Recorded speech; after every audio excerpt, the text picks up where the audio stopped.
Elise Live, and we just had a whole round of biggest hits of the week. So good. Your biggest hits make my day. But you know what makes me laugh? Your biggest oops. So let's do a little round of your biggest oops of the week today. We're going to go first to Virginia, where Keelan and Miles and their mom, Brandy, is standing by. Good morning. Good morning. Good morning. Biggest hit or actually biggest oops of the week? What is it, boys? So Is it a hit or an oops? Oops. It's an oops. I love a good oops. What's your biggest oops of the week? So we were trying to buy our dad a pair of new work shoes. So he wears a size 12. Okay. When my mom went to order them, she accidentally bought a kid's size 12. So now we got these little shoes that nobody could wear just sitting on our counter. I can.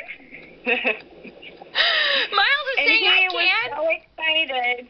Yeah, my husband was so excited to come home from work, and he saw the package sitting on the counter, waiting, and he opens it up, and just a look of disappointment when he realized that nobody can wear these small little shoes. They were like little toddler shoes. You must have been like, wow, what a great deal on these shoes, because, kids' shoes are usually less expensive than grown-ups.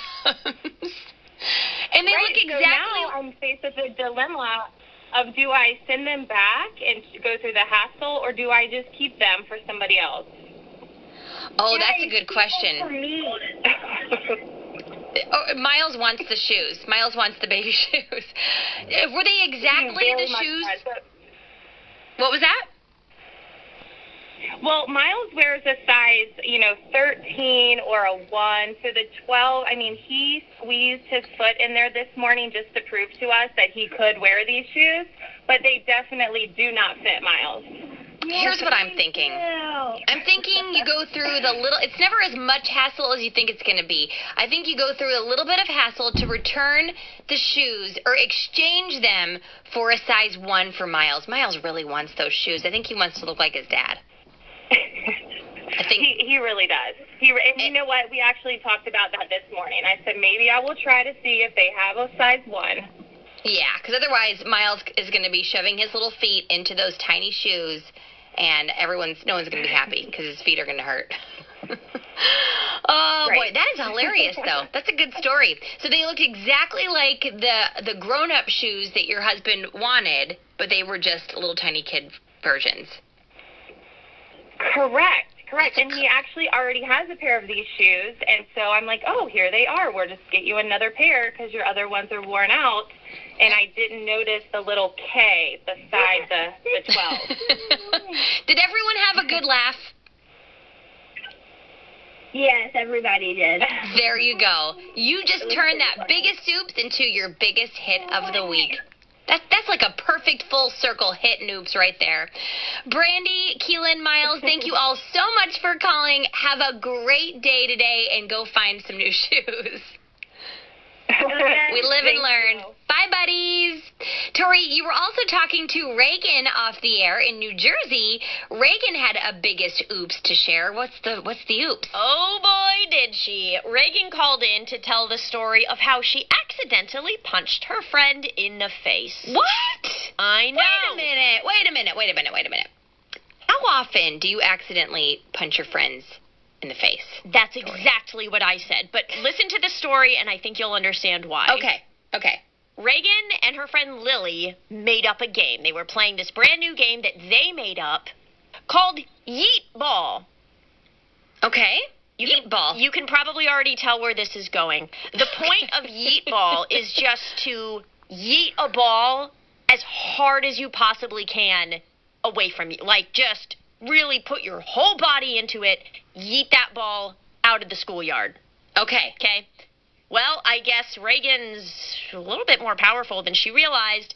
Poor Lily was right in the way. I don't know whose fault this is, really. Lily, you're in the middle of Yeet Ball. You might want to get out of the way.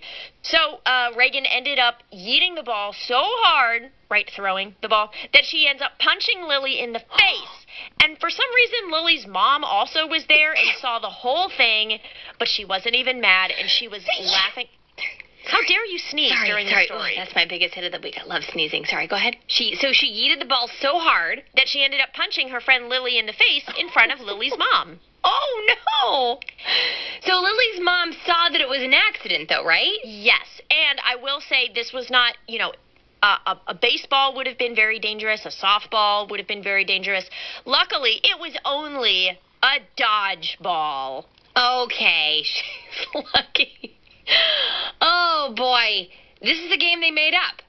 I don't know that yeet ball should be replicated ever again. I don't want to hear that any of you were playing yeet ball today, because now we know what happens. Did she miss the ball entirely and just punch Lily in the face? I think as she let go of the ball, Lily's face just happened to be there. She was punching it so hard. Well, maybe it's Lily's fault because Lily's face was in the way. That's what I said. No, it's not Lily's fault. Oh, boy. Just be careful when you're playing yeet ball. Or doing anything with dodgeballs. Those things always end up connecting with your face. I don't know why. Yeah, I think you're right there, Tori. I'm terrified of dodgeballs. All right. Well, thanks for your biggest oops of the week. We will be right back. It's the Absolutely Mindy Show on Kids Place Live. When we come back, a new invention that might change the way you sleep. I'll tell you everything about it in just a couple of seconds.